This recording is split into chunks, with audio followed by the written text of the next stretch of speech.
Ready to do this? I'm ready. You ready? Officially live on YouTube for the Thursday edition of the Not Your Average Investor Show, the JWB Rental of the Week. We got a banger of a show today. I'm your host, Pablo Gonzalez. We got the guy that I like to call GC over here, because he's got the genius concepts, knows how to generate cash flows. He's a great co-host because his name is Gregg Cohen. Say hello, Greg. Hello, everybody. Great to be with you. With us also is she who brings us the moments that matters. We call her MTM for Madison the Magnificent. Say hello, Madison. Hello, everybody. And the star of the show today, our guest investor, a retired kindergarten teacher. Love it. With an amazing origin story that I cannot wait to get into, straight from Bakersfield, California. Part of our community since summer of 2022. Pretty new. Very cool. New. Donna Chico, welcome to the show. It's good to see you. Thank you. And Donna, you know, you're a regular here. You know that we like to invite our friends from YouTube to join us live and invite our friends on the podcast to join us live. Go to NYAIS.com, register, and be a part of this fun time here. But you know what's next, right, Donna? Yes. What is it? Roll call. Oh, roll call, man. All right, we got Madison welcoming everybody in the chat. We got our leadoff batter hitting first, John Henning. We got Denny Davis all the way from Germany with his Guten Tag. We got Jag Chata, my lady Jag Chata, who is checking in here. Good to have you, Jag, back in the house. We got Shannon Baker, touchdown maker, wishing everybody hello. We got Leo Faraganan. Dun, dun, dun, dun, dun. Faraganan. Dun, dun, dun, dun. From the Bay Area, California. We got our regular Rosalind Riley right down the street from you, Donna, in Murrieta, California. We got Bill Shields with his trademark. Buenas tardes, amigos. Buenas tardes, Bill Shields. We got Chris Gonzaga from the illustrious Hudson Valley. Hudson Valley. Of course. This is a little bit tougher when I don't see what's coming too, by the way. Well, you know what's coming. It's and then we got Louis Hudnall from my favorite place to mispronounce. Milipitas. California. How close are you to Milipitas? Donna, is that close to you? I have no idea. No idea.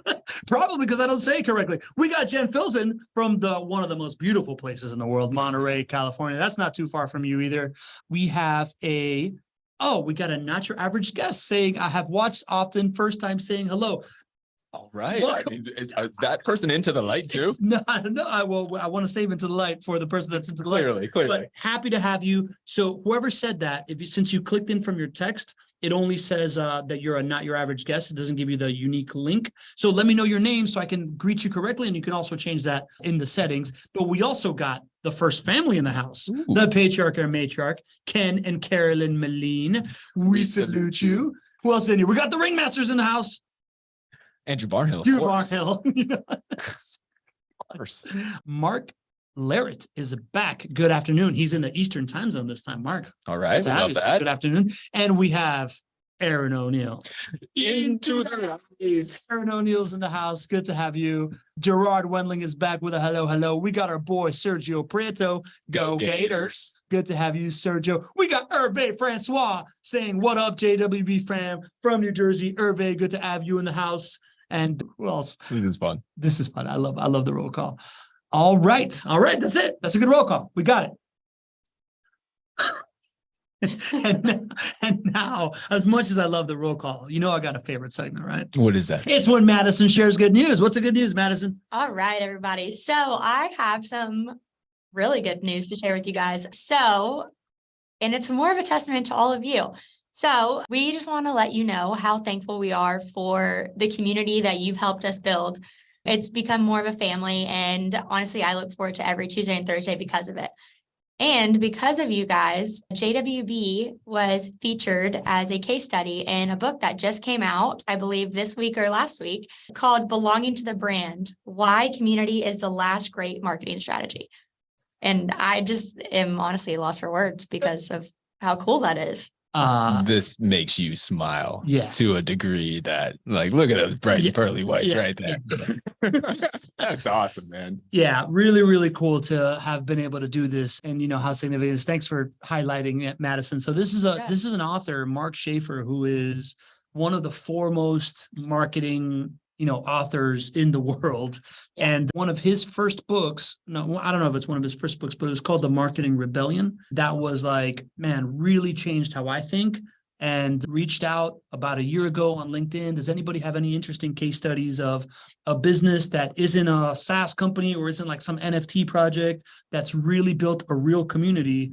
And I showed up in his DMs with a little video of our IRL meetup. No way. Yeah, I forgot that happened. yeah. I showed him This a video. is the way you did this. This is the way I did it. I showed up with a video of the IRL meetup and was like, hey man, this is the result of 3 years of just like real purposeful community building. And this is what we did.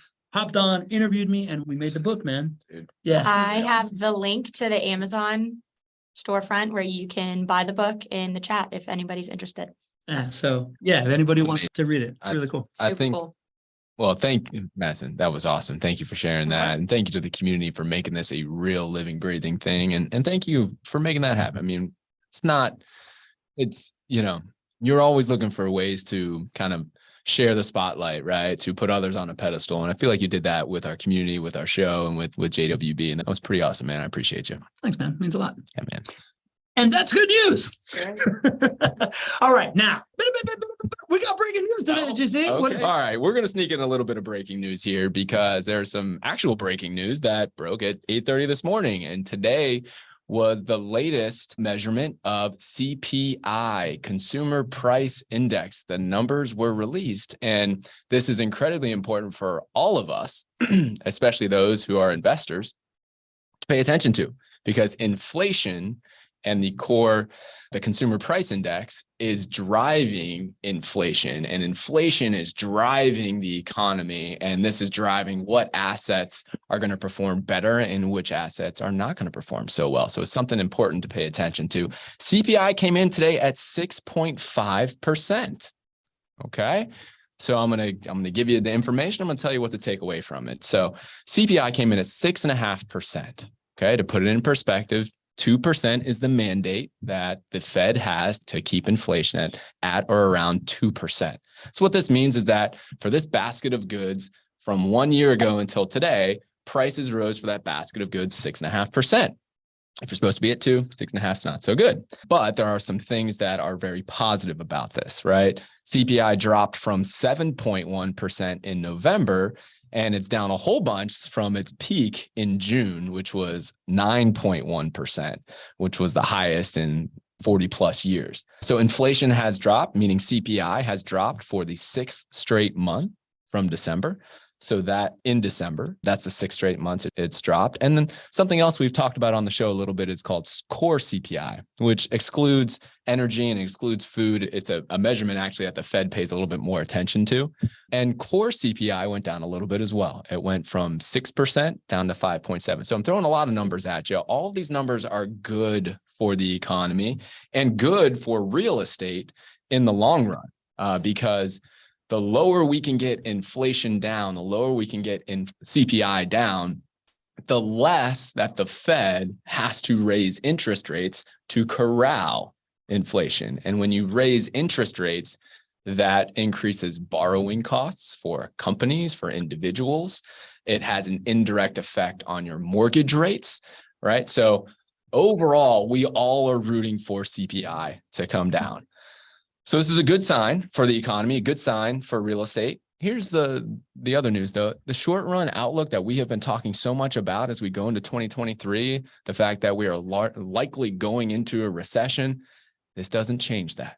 The short run outlook is still unchanged, right? At some point, CPI had to start coming down because the Fed raised interest rates for the fastest, the most in the last 40 years, right? So we knew that this is going to happen. So this is good that it's happening. Still doesn't change the outlook. To put some numbers to it, the Fed funds rate, which is what the Fed controls, it's at about 4.5% right now. Analysts are thinking that it's going to be somewhere between 5 and 5.5% in 2023. And some think it's more, actually. The CEO of JP Morgan, Jamie Dimon, thinks it's actually going to be 6%. So what that means is that from now until 2023, 2024, well, let me just keep it at 2023, we're expecting interest rates to continue to rise because the Fed has a lot of work to do to control inflation.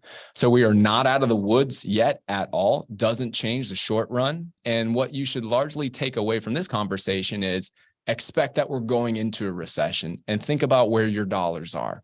And you want your dollars in investments that are going to perform well in a recession, right? Stocks don't typically perform well in a recession. Rental property investments do, right? So think about your asset allocations, knowing you're going into a recession. Let's enjoy the good news here that inflation is coming back a little bit, which we all want and need, but it doesn't change the short-term outlook, and pay attention to those asset classes that perform well in tough times. Good stuff, GC. Yeah, I mean, I could see why it's good trend, right? But we still need inflation to be at around 2%, still at 6.5%, right? So there's Long way still to go. dramatic stuff to happen. All right, enough of a long way to go. Donna, you are our guest investor today. I know that you own 2 properties with JWB. You're thinking about adding a couple of more. You also have other investments, right? You have some other stuff in Florida. You want to tell us about what else you're kind of invested in as a guest investor? Yes, my properties at JWB are through our EQRP 401k. So it's in our retirement plan, which is a different bucket and it has different rules of investing. But then we also are invested with 3 properties in Cape Coral, Florida, and those are being built. So we were funding the building of them and they're in process. They were the eye of the hurricane. So we had some damage there. And so it's been a very slow process. So not producing any income. So one thing that I did like about JWB, the properties are built. I'm not doing that or funding the building of them and being at the mercy of supply chain issues and anything else. Yeah, when you're getting into home building, generally it's a long process. It's kind of a hurry up and wait process. And I feel for you because over the last year, it has not just been hurry up and wait. It's like wait a long time with all these supply chain issues. So you've been going through the ringer there as far as waiting for new construction to be built. And yeah, it's really wonderful that we don't have that issue here at JWB. We did last year. We had to do it. I mean, but we're over that. I remember when you changed kind of the offering in a way to be like, all right, we're not going to sell pre-construction properties that aren't already done because the hurry up and wait became hurry up and wait and wait and wait. Yeah. It became a bad experience. It did. That's interesting. More interestingly, Donna, why don't you tell us a story of how you got into real estate investing? I can't wait for everybody. I haven't heard this yet. This is Yeah. going to be great. Yeah. Well, as I was saying, at the time I was still teaching because this started a couple of years ago for me. And I was playing the cash flow game with my grandchildren that I was keeping for the week. And my oldest grandson, who was 16 at the time, said, and he was quite good at this cash flow game, and he was a winner every time. And he just seemed to get out of the rat race. Well, he looked at me and he said, "Grandma, is this true? Can this really happen in real life?" And I thought, I didn't have anything to show him that it was true. So because that wasn't my life experience. My life experience was I worked a W-2 job. I saved in the 401k, followed all the rules that they told us to follow, and it fell short. So I just decided I wanted to leave a legacy for my grandchildren, more my grandchildren than even my own children, because they're young. So they're going to be open more, I believe. And so we sold our big mansion house that we had paid off and bought a house with a loan, a little tract house, and took that money and invested there in Cape Coral, and then took our 401ks and moved them into self-directed IRAs or 401ks. I'm sorry, that's not an IRA. That's a little bit different. Anyway, and started buying properties, and I want to leave a legacy. Financially, I want to leave a legacy that when I am no longer on this earth, that those properties could still be used for God's work. But also, one of my big things is that my grandchildren can see that there are other options. I wrote a news report, a fake news report, and it's called, my new company, which does not exist, is called Options Investing. And I want them to know there's options out there other than just putting your money in the 401k and hoping for the best. And so I'm excited to see what happens and leave that legacy for my grandbabies. Wow. Is that something else? What a story, man. I have chills. That Yeah. is so cool. Yeah. I relate to that on so many levels. I've played the cash flow game with my kids who are 10 and 8. And I can't wait for them to ask me the question of, is this really real? Right. You know, to know that that is your driver. I mean, it's no question as to why you're so successful in such a short amount of time, but it's not because it was easy. Holy cow, you've changed your whole mindset and you changed your home, your living situation and where you are investing and how you are investing. And you're knowledgeable of things like, you know, 401k and EQRP and IRA and all these acronyms that people probably don't even understand who are listening to this. Like, what was that next step? I'm really curious, that next step for you after you were inspired by your grandson that put you in a place to where you are today. Well, I don't know. I just started trying to learn because it was a big, huge, overwhelming learning curve for me because you have the 2 buckets of money. The money from the sale of the house, and then you have the bucket of money that's trapped in that 401k that the government still has a lot of controls on. And so it was a big learning curve to try to learn those two. My first thing was just to start learning. My biggest thing that I learned, I'd say my number one thing that I learned was look at people's character. So you think about all the numbers, and like I said, you don't really know the future. None of us know where the hurricane's going to hit. Mm-hmm. We don't know that, but you can figure all that, all the numbers, but just to have the education. And that's what I have really appreciated about JWB, and I was drawn to you, was that you were offering education for me and the excitement of Pablo.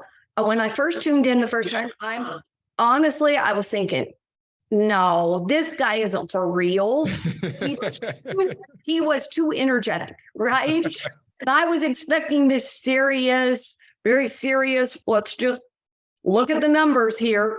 And so that was very comforting for me. And the fact that he will ask questions that I was thinking, or maybe I wasn't thinking of, that seemed to be more basic. And he doesn't mind asking him. He's like, hey, you know, and it makes it, as a new investor, it made me feel very comfortable that, oh, I'm in the right place. These people aren't talking over my head. I'm catching a little bit of it, not totally 100%, but I'm learning every day. And so that's just where I came to find you guys. And like I said, looking for people with character and integrity. Awesome, right? It's just awesome on so many levels. Thank you for just saying those nice things. And, you know, Pop, I really think like the key to this show is your role. Like your role is what brings this show together. And there's only one person who can pull it off like you do. So not the first time we've heard these things about my buddy over here. Thanks, man. But yeah, it's really cool to see us connecting with folks at the place that they need to be at on their journey. Well, she said 2 things. She said energy and stupid questions. And she also said character and integrity, man. So I think that I wouldn't diminish your role either. But yeah, Donna, just so you know, when we first met, that whole like boring talk, that's what he wanted to do. That's what I'm built to do. Built to be boring. All right. We know Donna has been working hard. We're going to get back to Donna's story here in a second, but we know she's been working hard at educating herself. That's why we have her here as a guest investor.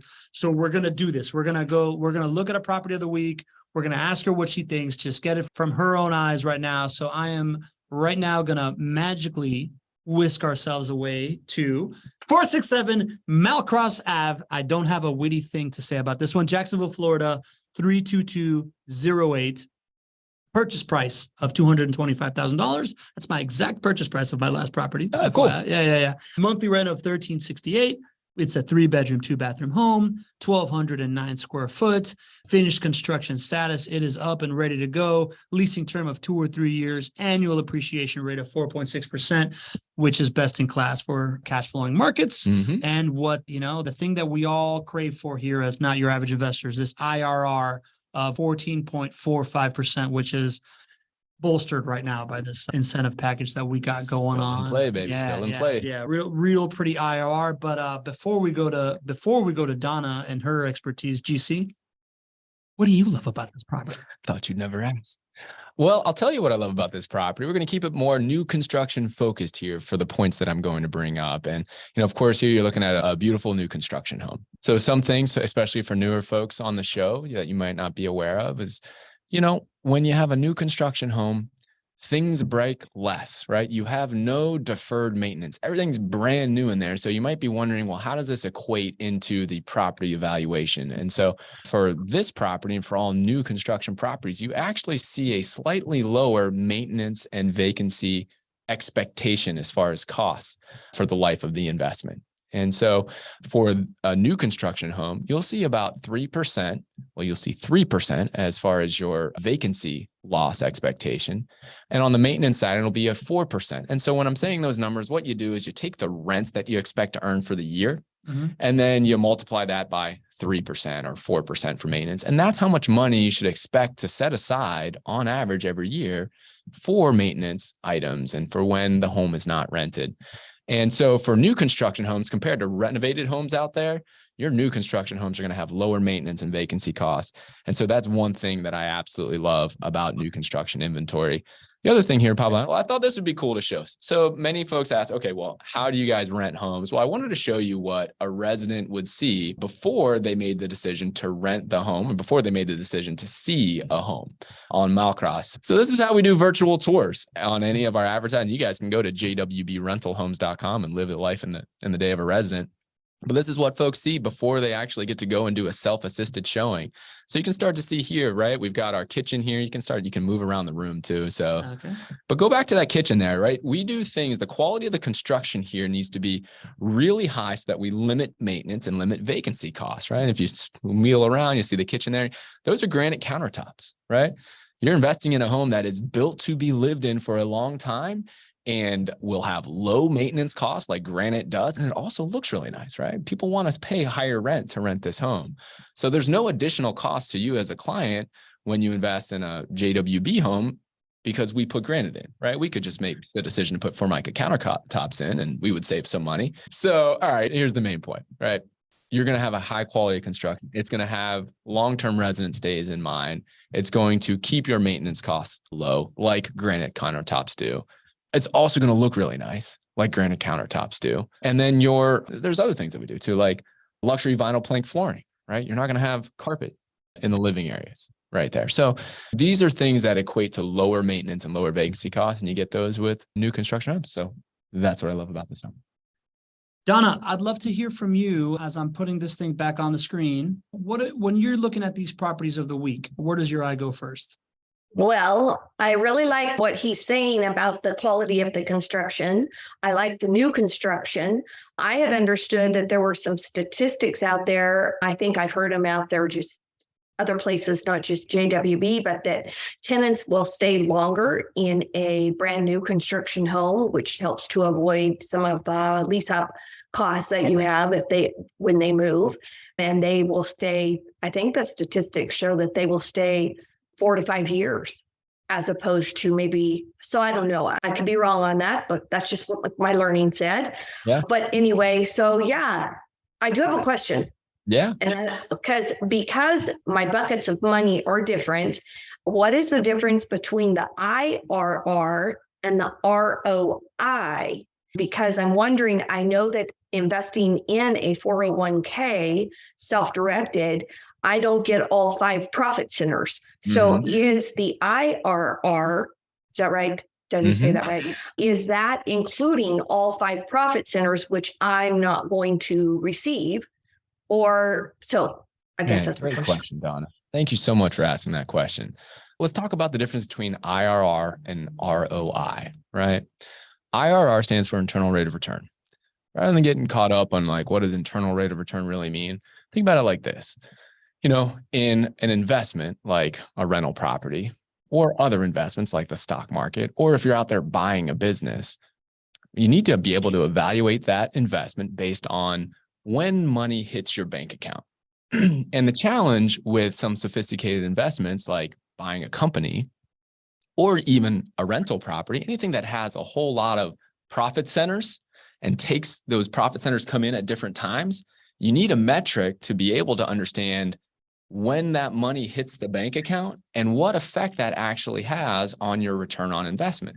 Because if every investment was just like comes in every single year at the same amount, it's easy to calculate your return on investment, ROI, but you need a tool like IRR when you've got investments that pay you different ways, like real estate can pay you up to 5 ways. And if those payments come in at different times. So Donna, here's an example, right? When it comes to a profit center like rental income, you get that every single month, right? All right. So that's easy. So like each month, right? Each year, right? It hits your bank account. That's easy to equate, right? But how about home price appreciation? You've owned properties now with us for less than a year now, right? You've seen a lot of home price appreciation, but does any of that home price appreciation hit your bank account? No, No, it no, hasn't. it has not. So you really can't count that yet when it comes to your IRR until it actually hits your bank account, until you would sell, right? The problem with most turnkey operators is either they don't understand the difference or they're not incentivized to make a difference there, because a lot of turnkey operators, what they do is they'll give you these really high inflated return numbers, and it's a ROI is what they'll call it, but they'll put in like you're earning like $5,000 or $10,000 or $15,000 a year in home price appreciation every year. But that's not actually how this works. So if you put those numbers in every single year until the very end when you sell the property, your returns are overly inflated. And so IRR gives you a real picture of how hard your money is working based on variable amounts of income coming in at different times. ROI doesn't do that. Does it include depreciation? So now the second point to your question, because you're buying in a qualified account, right, a retirement account, you already get tax savings. You do not get additional tax savings, which is what depreciation is. So you're sort of already getting that benefit because of the vehicle you're in. But to answer your question specifically, no, you're not going to get that extra tax savings because you buy it in a retirement account. And something else to consider too is, I believe did you buy both of the, as I was looking at your portfolio, I think you bought one of the properties in cash and one of them in finance, right? So your expected IRRs are heavily dependent on if you use financing or if you do not use financing, if you have cash, right? It also varies if you buy it in a retirement account or if you don't buy it in a retirement account. So to your point, Donna, this 14.45% IRR really wouldn't apply to you because you're buying it in a retirement account and if you're buying it with cash. It also would be slightly different based on your loan for a non-recourse loan, which is a type of loan that you get for buying it in a retirement account. So when we advertise and put the properties of the week here, just to standardize it, we assume the client that is going to be buying it is going to be buying it outside of a retirement account and with conventional financing in place. And that's what that 14.5% IRR would be pertaining to. Does that all make sense? Yes, it does. Donna, when you're looking at this stuff, like I know that you picked up 2 properties last year. You just told us that you are very much thinking about getting another one right now, right? Like, can you tell us a little bit about that thought process? What is going on in your head as far as why you told us that you'd be a really good candidate to buy this particular property? What are you evaluating these days? Wow. I can't say anything honestly that would be, because I'm like Gregg said, I'm buying out of a different bucket. So then the numbers aren't exactly the same. So, and then like with the one property that I did finance, the interest rate, it's a non-recourse loan, so that already the interest rate is higher. Well, then you go into that, we ran into some glitches with it and not closing as soon as we thought. The interest rates continue to go up. So, that property, the numbers aren't really working.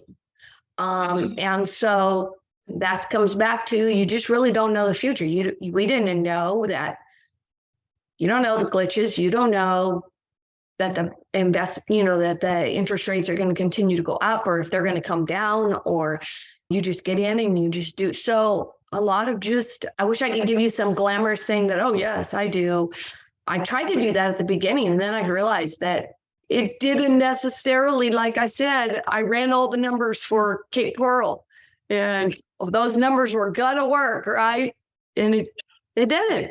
I'm sitting on these properties going into 2 years and they're not even close to being finished. And I'm in California and they're in Florida. You just don't know. So I would just say I come back to the same thing. I do a lot of investing in people with character and integrity, and a lot of prayer and trusting the Lord is going to lead me to the right place. So that pretty doesn't sound like a very savvy thing to say, but I wouldn't underestimate that. Yeah, I agree. I mean, you're talking about character, you're talking about prayer, you're talking about character. Man, those are two underutilized ways to make decisions, in my opinion. I guess I'm curious, right? For the 2 properties that you bought with JWB, and then it sounds like I think there were 3 other ones in Cape Coral. For the JWB ones, has it been a good experience? Have you had challenges there? And then maybe what are some of the biggest differences you've seen between a vertically integrated experience like you have here versus what it doesn't sound like it's working so well in Cape Coral? well, I love the fact that you guys are, doing it all. So you're selling the properties and then you're managing them also. So that was huge for me because that is not the case with my properties in Cape Coral. Mm-hmm. And that just throws a little bit of another hitch into it because I feel that just shows you have some motivation that, is this going to be a property that is going to work for us to manage because you got the work of that. So I think that's huge. That's one thing that I really loved about JWB that I don't have on the other end. And I don't know, what was the other question? I was just wondering if it's been a good experience for you so far. I think you're about 3 or 4 months in for your first couple of properties with JWB. What's the good, the bad, the ugly? It's been a good experience, a very good learning experience. I loved the fact that you guys were willing to work with me on the investing out of the 401k. Mm-hmm. And there's not everybody that wants to take on that extra work on your end. You recommended me to a lender, Bob Cash, who actually is right here in California. So I came kind of back around to my home and couldn't have been happier. The first that I talked to him, he spent probably 2 or 3 hours on the phone with me, explaining to me how it was going to be different for me in the 401k and what I needed to look at. And then when we did run in the property that closed, that we just bought all cash, it went pretty smoothly. Mm-hmm. But the property that we had the loan on, it did not go as smoothly. Okay. And we ran into some glitches I didn't even realize that I was buying 2 parcels. And so it was like, whoa, that's big, and that. Now that meant I had insurance on that and I had liability and there was another person using that other parcel for their driveway and it got big. It was like, and of course I tend to want to overthink things. Yeah. That's what I want to do. That's why I have to keep reminding myself to trust in the Lord. Yeah. With my whole heart. And so it was definitely though a good learning. I learned a lot about parcels in Florida, in Jacksonville, and how it's very different than California because it's like, wow, we don't do it that way here, right? And so I made assumptions that it was going to be like it was at home. And so that was big, but it was good learning, and it helped me to know now questions I would want to ask for the next property because I didn't really even know it was a back house. And then it was a shared, driveway. And like I said, I dream up stuff. So I dream up stuff that isn't even going to happen in life. You know what I mean? Oh, I know what you mean. Yeah. So I dreamed up how, oh my goodness, but I loved it that Bob Cash called me immediately and just walked me through it. This is the good, the bad, and the ugly. Like you said, these are things you want. This is the questions you need to be asking, Donna. And somebody that really cared about me. It's really because I don't know the questions to ask. And because I'm brand new. I don't have any background in, like Pablo was saying, like he has, where I had a background in construction or anything like that. I had no background in this. As a kindergarten teacher. Yeah. That's just way different. And so everything was new for me. So that was really important to me that he was willing to give me a call, say, hey, Donna, this is what we're running into here. And we can't fund this property as long as we've got this. And it was just a God thing that I wouldn't have chosen which property to have funded because they were equal in price. And I just credited the Lord that he led me, because otherwise I would have never even been the wiser if I would have bought it with cash. Yeah. But because I didn't, then it was like, wow, okay, this is big, but it's good. It's big and big learning. And I always like to say to myself as I look at life that how can this be the best thing that has ever happened for me? Not that because it happened to me, because I do tend to want to get overwhelmed. And when I first started this whole process, I'm learning to just, okay, it's all going to be good today, Donna. Yeah. But were your JWB purchases on the heels of the purchases in Cape Coral too? Yes. So you're probably So we had started in Cape Coral. And so I knew that I didn't want, that's one thing that I learned from Cape Coral is, we were told that these properties were going to be completed at the 9-month mark. And we're in 2 years now. So I like that you guys already have your properties built, and that was huge for me. So it's all learning, and it's all for me and making me, because now if my grandkids, they have never read my news story of my future that's going to be in 2025. Yeah. They've never read that news story about options investing and how they are a part of that and how they are going to be investing alongside their grandma. They don't know that. So I don't want to get them too nervous, and they're just teenagers. They're not sure what's going on yet. Right. But anyway, I'm just grateful for what I'm learning, because now I've got more things I can share with them. Yeah. I took away so much from what you're saying there. Number one, just the last part about writing out your future state, writing out your perfect day, or writing a news article about your accomplishments with your grandkids. How cool is that? I just actually reread what I wrote out for my perfect days about 10 years ago. And it was so cool. I wasn't 100% accurate, but there's a lot of stuff there that's actually transpired. So I'm a big fan of that. And I just think that's amazing. One thing I wanted to point out here, it's nice to hear that it isn't all roses when you buy a rental property, right? It sounds like, and I'm not totally familiar with what happened. It sounds like it was the one on Cam Field that you purchased, right? And it sounds like there was something that happened that probably is a learning lesson for JWB. I'm sure we've learned from it. We are taking this complicated process of, we develop land many times. We take lots and we break them up into individual lots, and sometimes it gets a little tricky. And so there was probably an error on our part. And I think it's really cool for people to hear this, right? Like this happens sometimes. Doesn't happen often, but it's cool to have that feedback. So I appreciate you sharing that. And the other thing was, when something unforeseen happens, which does happen sometime, right?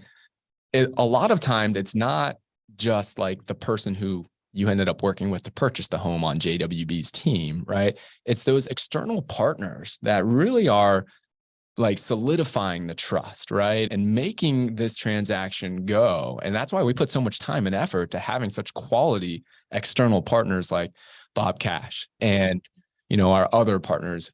We talk about Whitney Ritchie and the Ritchie Insurance Group, right? We talk about our closing team, right? The McKillop Law Firm, right? We talk about the 1031 exchange partners that we have, right?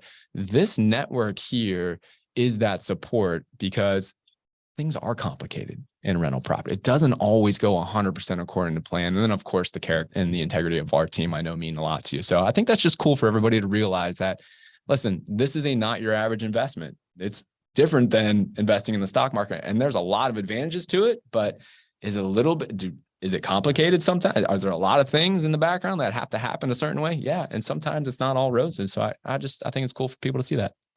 Yeah. Awesome, man. Thanks for sharing that, Donna. Donna, we got a quick question before we move into your portfolio here. Aaron asked, what made you invest in Cape Coral? What was the decision-making criteria there? That's a good question. I first wanted to I first wanted to invest in California where I live so that I could do my own property management, because I had been very familiar with property management through my father's real estate investing. And so, and to be just quite frank with you, I'm good with relationships. And so I was good at property management. And my father did really well when I was managing his properties, and they were in the middle of Boogersville anyway. So that it wasn't an easy place to be, managing, but I wanted to buy here and God didn't open those doors. I tried and there wasn't anything available. I was making offers and it was just like I was closing those doors. And so I called Get Rich Education. And that is, since I do listen to Keith Weinhold a lot, I really liked him. And so I went through them and they kind of gave me just kind of some options on what they see across the nation as places to being good to invest. And so we just happened upon Cape Coral. I feel like that when coming back, when I talked to the people in Cape Coral from Whitestone who were invested with, the father got right back with me. He was the one selling the lots, and then, his son's company was building. And so it was just like, I just knew that God had put me there because he calls, he checks in on me. Donna, how's it going? This is what you want to look at. Because at Cape Coral, at the time that I invested there were no options for a person of my caliber, a beginner. They were only taking people who were in big hedge funds that were going to be buying a lot of properties and building a lot. He has become a friend of mine, and I can call him anytime. He's on my dial, contacts. And I explained to him that I understood when he said, yeah, we're basically not interested in investing with you. And I just told him my vision and my goal and why I wanted to invest. And he said, I feel like that God has put you here. He was a person that believed too. He was a believer. And so that's where it came. I will know just by talking. I ran a lot of numbers at the beginning. It was like, oh my gosh, numbers can just be, I got every form. I wrote them all up. This person says, put this aside for repairs. This person says, put this much. Well, I got it all pasted across my wall here in my office. I mean, it just got so big. And then it was like, okay, I just know just based on when I talk to somebody that, this is it. And when I listened to JWB, like I said, coming back, I was like, first I'm leery. And so I'm like, who's this Pablo guy? Man, he's way too happy. This is not supposed to be this happy because it's really got to be this drudgery, right? And then I just kept tuning back in, and I love the education. I go after education. I go after character, integrity. And there were people there that in Cape Coral, and I don't blame the people that are in Cape Coral for my experience there. I do believe that they're good people still. Hey, they just lived through a whole hurricane. They were over there with no power and no place for they didn't even have a house to live in. So then to be thinking that, they're going to be thinking about my property, which they were doing their very best. So it's just the way that things happened. And I know God has a purpose for it. And I'm just learning to trust. Well, you are consistent, Donna. Your evaluation criteria is consistent. I love the way you think. And right now it's time to show you how your portfolio is doing from GC. You ready for that? Yes. All right. All right, Donna, we're going to jump right into it here. And this one's going to be a little different as far as reviewing the portfolio and the performance here. And the reason is because Donna and her husband, Chris, they're so new, right? When you're doing an IRR, it really doesn't make a whole lot of sense to do that when you've only owned the property for a few months. So we're not really going to look at the IRR because it really doesn't pertain, right? But what we are going to do is take a look at the performance and get a little bit more granular on your properties within the first few months of ownership, because this is something that I think we can shed a light on, which will be a cool learning experience for everybody. Yeah. So Donna, here are your two properties that we closed on here. We have the property at 8414 Free Avenue, which you closed on in September of 2022. That was the cash purchase at a purchase price of $250,000. And then we have the property at Camfield, which closed about a month later. And that's the one that we did the loan, it sounds like, with Bob Cash and his team. And that's a non-recourse loan, which is required when you're buying a property in a retirement account like a 401k or an IRA. So you can see the purchase price of $255,000 there. And then Donna put down 50%, which is very normal for putting down for your down payment requirement for a non-recourse loan.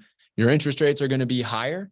It's interesting, 7.75% for an interest rate was like 4 points higher than what a conventional loan was in the beginning of this year. You know, it's not that much higher than what a conventional loan is these days, which is interesting. But your non-recourse loans are always going to have a higher interest rate because it's a totally different loan product, as well as a loan term. Right. And you can see the loan term is 15 years on this product, which is very normal for a non-recourse loan. Did I miss anything there, Donna? Nope. And the cool thing is, even though it sounds like there was maybe some challenges with the Camfield Street property, we got it done. And we were able to add that to your portfolio, which is certainly really exciting. So next, we'll take a look at a little bit more of an in-depth performance review of 8414 Free Avenue. And the point that I wanted to highlight here is that, you know, when you look on a property evaluation, when you make a decision on an investment property, do your best to look kind of like year over year. How much income is this going to be returning back to me? And that's the best way to do it. However, through that first year, it's not actually a straight line, right? What happens is, in the beginning of owning an investment property, you have certain costs that hit right off the bat. Donna, can you think of a cost that hits right off the bat when you buy a turnkey rental property that's rented out? Well, you have your lease up and then also your taxes and your insurance for the year. Right. So let's talk about lease up, or another term to use is tenant placement fee, right? When your home is rented, your property management company is going to earn a fee for placing that resident. And that's a one-time expense. But that's a big expense, right? And you haven't built up a lot of cash flow at that point because you don't have any rent coming in before then, right? You have to pay the lease up fee or pay the tenant placement fee in order to get the rental income. So when you're looking at your first few months of performance on your rental property, and this is across the board for everyone, I guess with the exception of those who take advantage of the incentive that we're offering. Yeah. If you put a property under contract by the end of this month, we actually are waiving your tenant placement fee. So absent of that incentive, you're going to see lower returns right off the bat, simply because of this tenant placement fee. And that's what we see with Donna's performance here on Free Avenue. It usually takes about a year, call it 6 months to a year, for your performance on the cash flows to hit the expectations. And that's simply because you have this big expense day one, and then you overperform to buoy that out for the rest of the year. So cool little nugget and teaching point for those who maybe haven't invested yet. But this is where we are for your property on 8414 Free Avenue.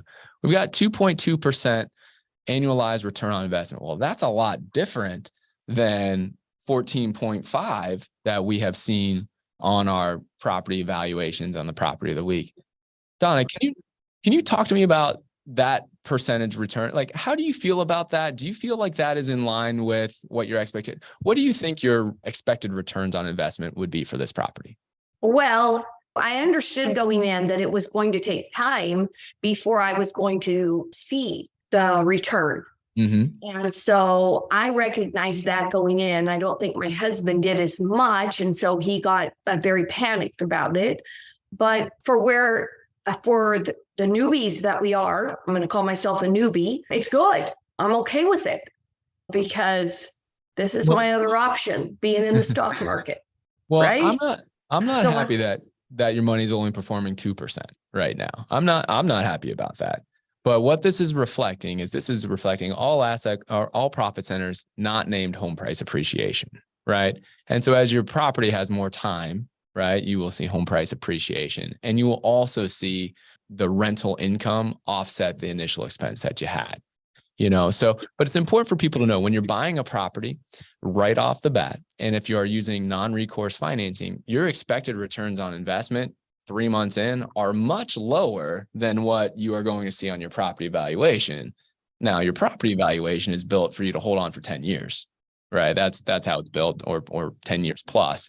It's going to take you some time to actually get there. And as I mentioned, 6 to 12 months is largely where you'll start to see you get right back in line with those evaluations. Donna was just saying, like, the option of, like, in 6 months, you were saying, Donna, that your other option is to be in the stock market over the last 6 months, right? That's a good point. That's a good point. Market's down 15, 20%. Yeah. So you're doing much better than that. Right. Yes. And my other question though is, as you're figuring these return on investment, is that taking into the account that I do not have the 5 profit centers that would be normal, or are you just doing your calculations based upon if I had bought it with my after-tax dollars? Does that make sense? Do you understand my question? I think so. You're asking if it's taking all 5 profit centers into account, and is it taking into account if you bought it in your retirement account or out, that the fact that you did? And the answer to all of those is yes. This is taking into account your 5 profit centers, and it's taking into account that you bought it in your retirement account. For this annualized return on investment number here, the reason why I'm saying it equates to an IRR is basically what I'm saying. It takes into account home price appreciation, is because you haven't had any home price appreciation yet. So there's 0 for the home price appreciation bucket for you right now. And so that's why it's the same. Now, as you have home price appreciation, this number, this ROI number, would be different than an IRR as you get home price appreciation. So she's also asking, this also doesn't include any tax savings, right? Correct. This does not include any tax savings. Okay. Yes. Thank you for pointing that out. And will you give me one of these every year? Is that done for us as a JWB client? Well, even better than that, it's available for you to log in anytime. It's a part of your client ROI report. And so, yeah, it's available online for you. And, the logins, if you don't have the login yet, just reach out to your portfolio manager and we'll get those so you can log in anytime. And we update this monthly for you and for all of our clients. And what heading would it be under? Because I have logged in and I've looked at my property management owner's report. That's what I think you guys call it. What is the heading for this one? This is different.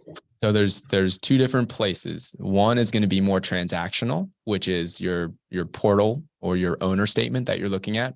And then there's a different place to log in, which is your client ROI report. And that is more high level, seeing how you're performing for your overall return. So it sounds like you haven't seen this yet. Okay. So that's a different portal is what you're telling me. Yeah, exactly. Okay. So I need to get with my manager and make sure that login is, and it's very simple. So we'll make sure you get squared away on that login, and just encourage you to use it. Log in, once a month, see how things are going. And then we do portfolio reviews for you. We can sit down with all of our clients maybe once a year and review performance and then talk about future goals and things like that. Perfect. Shannon Baker, touchdown maker, in the chat, put in roi.jwbrealestatecapital.com is the website. roi.jwbrealestatecapital.com. Perfect.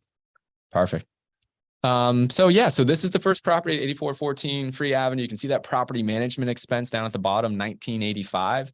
That's the tenant placement fee, along with some property management fees that we've earned in rental income along the way for those 3 months there. So, yep. Next one, we've got the property at Camfield Street. So another new construction home for Donna, and a lot of the same concepts here, right? You're seeing that her return on investment, nobody is fired up about a 1.36% ROI, except if you compare it to where your money in the stock market would have been, you're gaining 15 to 20% there.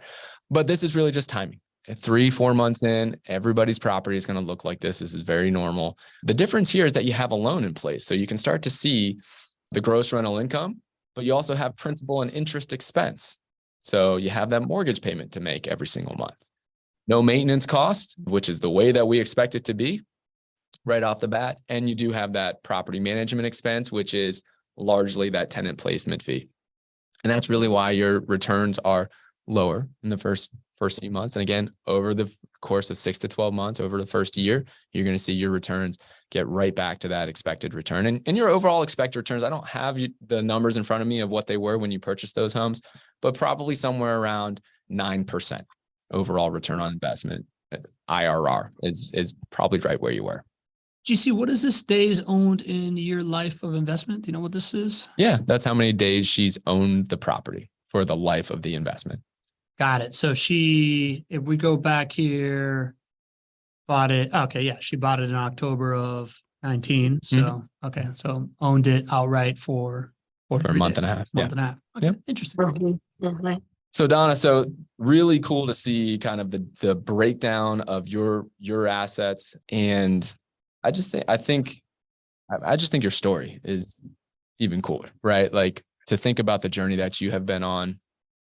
Not many people would have been given the same set of circumstances and chosen the path that you did. And I'm inspired by your story. So thank you for being you, and thank you for being here. Thank you. Thank you for inviting me. I'm honored. Thank you. Donna, I got a question. When you tell people that you are investing in real estate and you're doing all of this and they're like, yeah, but you're retired and you're doing right. Like, I feel like that's a very not average move, right? Mm-hmm. What do you tell them? Like, what do you tell people when they question this idea that you're doing this at this point in your life? I tell them my purpose, as you guys already know, but they just kind of look at me because it is very odd. And if you look at where I'm living right now in comparison to where I did live, and that's just what people look at, right? Is what's on the outside there. It's like, oh my gosh, poor little thing. What happened to her? Right? That's what they got to be thinking if they don't ask me about my investments or anything like that. And I actually kind of like that part. I like that part that I look like, I think my grandkids are thinking that because they grew up with me living in that one house and everything it truly was a mansion, 5-car garage. It was gorgeous home.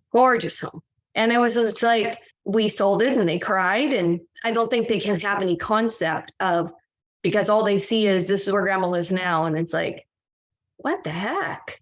I know that's what they're thinking, but John Mark, he turned 18 right after Christmas. And so I sat him down and I kind of talked to him a little bit about it. And then I felt he needed to look at that, to other options and that kind of thing. That was kind of part of his birthday gift. So anyway, we'll see as they get a little bit older because they're still kind of young and some of them are really frustrated with like the cash flow game. This is the stupidest game I ever saw because they're not winning, right?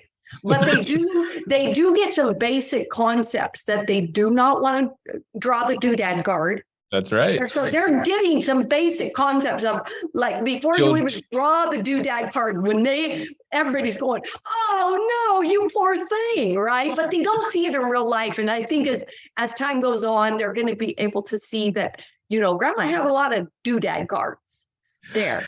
And so one of the best experiences I had playing this game was with my daughter, and she pulled the card of when you have a child.